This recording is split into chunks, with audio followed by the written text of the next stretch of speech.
Well, hey everybody, and welcome back to It's Only Food with Chef John Politte. Today, we're going to be showing you how to make Montreal Steak Seasoning. Hit it.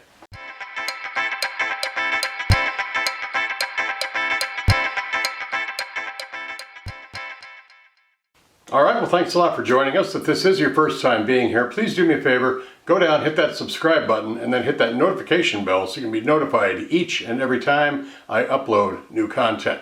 Alright, you clicked on this video to have me show you how to make Montreal Steak Seasoning. So let's drop down here and check out what our ingredients are for this. We're going to start out with 2 tablespoons of whole peppercorns, 1 tablespoon of coriander seeds, 1 tablespoon of dehydrated onion, 2 tablespoons of dehydrated garlic, 1 tablespoon of dill seeds, 1 tablespoon of red chili flakes, 1 tablespoon of paprika, and 2 tablespoons of kosher salt. Alright, get yourself a bowl big enough to carry all your ingredients. And I'm just going to start by adding the dehydrated onion, the garlic, and the paprika, and the salt.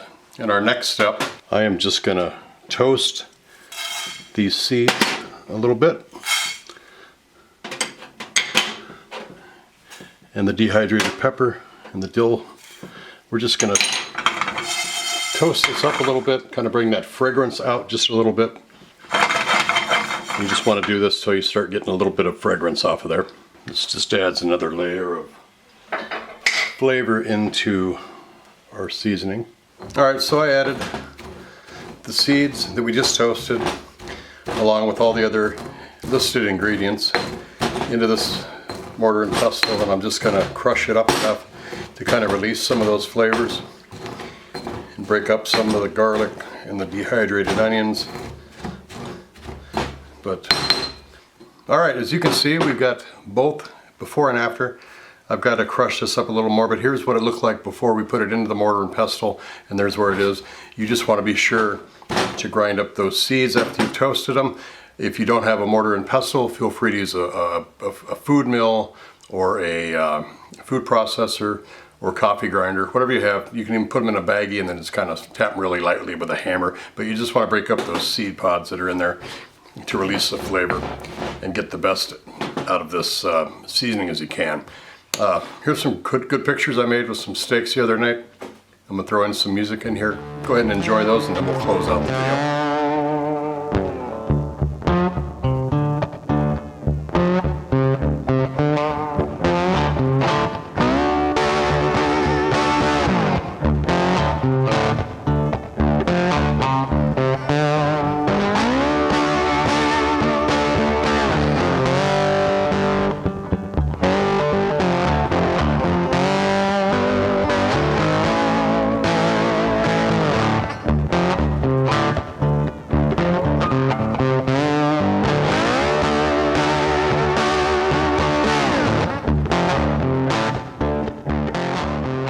Alright, well thanks a lot for stopping by today. We made Montreal Steak Seasoning. I hope you enjoy it. Check out that description box below for the full recipes and the details on how to make this, along with other really groovy links that I've got down there. Thanks a lot for watching. Don't forget to subscribe if you haven't done so already. Like the video, leave a comment down below, and by all means, share this video and this channel with everybody you know. Take care of yourselves, God bless, and we will see you again next time, right here on It's Only Food with Chef John Politte. Bye-bye.